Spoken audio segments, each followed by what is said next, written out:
आत्तापर्यंत कारवाई केलेली नाही, परंतु खड्डे पडल्यानंतर जे दुरुस्त करायचे आहेत त्याचा जर दर्जा चांगला नसेल तर त्यांच्यावरती नक्की कारवाई होईल. या सगळ्या ठेकेदारांवर हो, करायला ब्लॅकलिस्टेड केलं जाईल.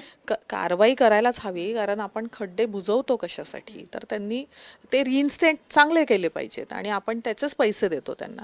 त्याच्यामुळे जर असं कुठे आढळून आलं की त्यांचं काम चांगलं नाहीये तर त्यांच्यावरती नक्कीच कारवाई केली जाईल. पुण्यात यंदा कमी खड्डे असल्याचा दावा पुणे महानगरपालिकेने केलाय. मात्र किती खड्डे आहे, यावर्षीचे खड्डे कसे मोजलेत आणि एवढे खड्ड्यांवर जे पैसे खर्च केलेत ते नेमके कुठे गेलेत, असे सगळे प्रश्न पुणेकरांना जसे पडले तसे आम्हाला देखील पडले आहे. राज्यात काही शहरांमध्ये खड्ड्यांमुळे मृत्यू झाले आहेत, अपघात झाले आहेत. पुणे महानगरपालिका या अपघातांची वाट बघतंय का, हे देखील प्रश्न आहेत. आणि याच सगळ्या प्रश्नांची उत्तर घेण्यासाठी माझ्यासोबत पुणे महानगरपालिकेच्या महापौर मंजुषा नागपुरे मॅम आहेत. आपण दावा केलाय की यंदा कमी खड्डे आहेत. मागच्या वर्षी किती होते आणि यावर्षी कशा पद्धतीने तुलना केली आहे? माझ्याकडे आकडेवारी नाही आहे की मागच्या वर्षी किती होते आणि आता यावर्षी किती खड्डे आहेत. मला वाटतं तुलना करण्यापेक्षा आपण हे पाहिलं पाहिजे की आपण सायकल ट्रॅकसाठी जे रस्ते केले होते ते अजूनही चांगले आहेत, चांगल्या स्थितीत आहेत. खड्डे आहेत पण ते कुठे आहेत, तर जिथे आपण काही दुरुस्तीसाठी जे खड्डे केले होते, मग वॉटर लाईन्स असतील किंवा अजून काही ड्रेनेज लाईन्स असतील, अशा दुरुस्तीसाठी केलेले जे खड्डे आहेत, म्हणजे ज्याचं रिइन्स्टेटमेंट जे व्यवस्थित झालं नसावं किंवा रिइन्स्टेटमेंट केल्यानंतर लगेचच पाऊस आला असेल, अशा ठिकाणी खड्डे आहेत हे मी मान्य करते. पण ते सुद्धा बुजवण्याचं काम चालू आहे. काही ठिकाणी आपण MNGLला परमिशन दिली होती, ते खड्डे दिसत आहेत आपल्याला, पण ती आपण युद्ध परिस्थितीमुळे आपण त्यांना ब्लँकेट परमिशन दिली होती की आपण लवकरात लवकर MNGLचे पाईपलाईन्स घालून घ्या. तसे खड्डे आपल्याला दिसत आहेत, परंतु आपण ते बुजवण्याचंही काम तेवढ्याच तातडीने करतोय. तुम्ही म्हणतायत की आकडेवारी आत्ता नाही आहे आणि ग्रँड टूर झाली त्याच्यासोबत तुलना करतायत. मग कोणत्या मुद्द्यांवर तुम्ही सांगतायत की खड्डे कमी झाले आहेत यावर्षी? मी मागे एक साधारण 8 दिवसापासून ह्या गोष्टीचा आढावा घेतेय की आपल्याकडे तक्रारी खड्ड्यांच्या कुठल्या येत आहेत. तर आपल्याला जास्तीत जास्त तक्रार ज्या आहेत त्या एक्सटेंडेड एरियाज, म्हणजे जे आता समाविष्ट गावं आहेत, जिथे अजूनही आपल्याला आपलं काम झालेलंच नाही. म्हणजे आपण तिथे रस्ते केलेत आणि मग तो रस्ता उखडलाय असं नाही झालेलं. जे कच्च्या स्वरूपातले रस्ते, म्हणजे रस्त्याचे पूर्ण आपण बेसपासनं जे काम करतो असे जे रस्तेच झालेले नाही आहेत तिथे खड्डे आहेत. परंतु आपण जर सिटी एरिया पाहिला असेल किंवा जे आपलं आधीचं पुणे आहे त्याच्यामध्ये खड्ड्यांचं प्रमाण कमी आहे.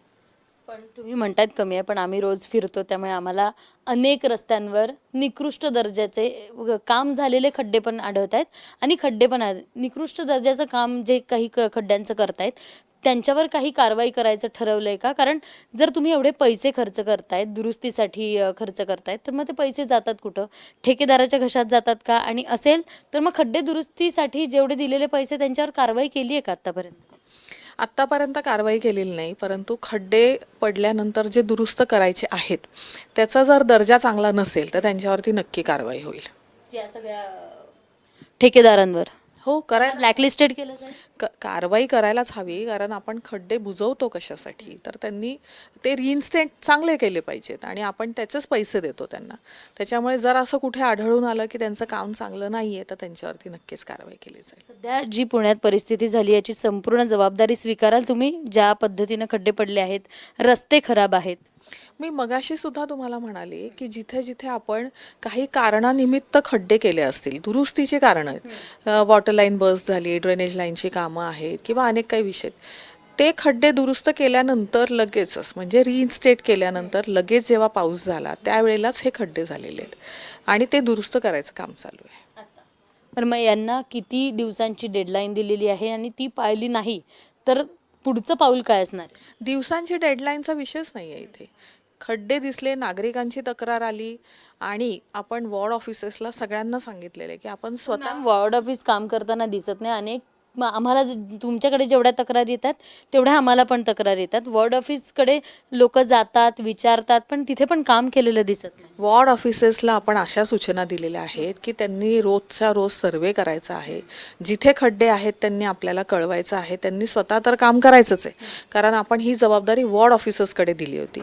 आणि ज्यांना कोणाला असं वाटत असेल की आपल्याला अतिरिक्त माल जो लागतो, आपल्याला मटेरियल जे लागतं त्याची आवश्यकता आहे, तर त्यांना रोड डिपार्टमेंट जे आपलं पुणे महानगरपालिकेचं मेन डिपार्टमेंट आहे ते त्यांना पुरवतंय, परंतु सर्वे करण्याचं काम वॉर्ड ऑफिसर्सचं आहे.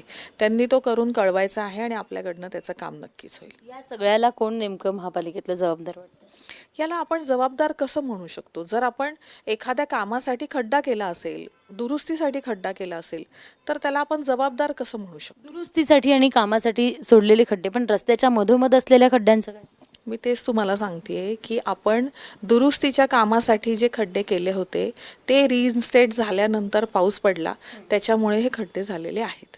आणि महानगरपालिकेनेच काही दिवसांपूर्वी दावा केला होता की संपूर्ण पुणे शहरात 54 खड्डे आहेत.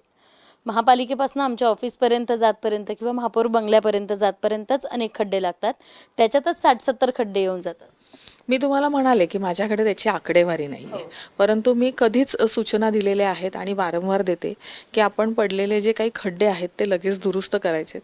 पुणेकरांना त्रास झालेला अजिबात चालणार नाही, पण हे खड्डे दुरुस्त करत असताना जर मटेरियल चांगलं वापरलं गेलं नाही तर कारवाई तर निश्चितच होईल. ठेकेदारांसहित अधिकाऱ्यांवर पण देखील कारवाई होणार? नक्कीच अधिकाऱ्यांना जबाबदार धरावंच लागेल आपल्याला, कारण काम चांगलं करून घेण्याचं काम हे अधिकाऱ्यांची म्हणजे जबाबदारी अधिकाऱ्यांची आहे. कारण आपण बघितलं तर अनेक शहरांमध्ये खड्ड्यांमुळे मृत्यू झाले आहेत. पुण्यात असं होऊ नये अशी अपेक्षा सगळे व्यक्त करत आहेत. नक्कीच आहे, आपण कधीही कोणाचा तरी जीव जाण्यापर्यंत वाटतं नाहीच पाहिली पाहिजे आणि आपण नाही बघत, आपण काम करतोच. आणि आत्ताही आपल्याकडचे जे सगळे अधिकारी आहेत किंवा लोकप्रतिनिधी आहेत ते नक्कीच असं काम करून घेतील की आपल्याला त्रास होणार नाही.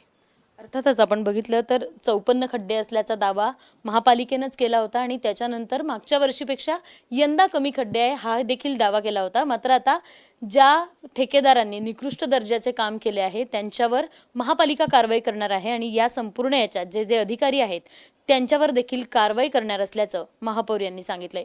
कॅमेरामन अमोल गव्हाळेसह शिवानी पांढरे, एबीपी माझा, पुणे. एबीपी माझा, उघडा डोळे बघा नीट.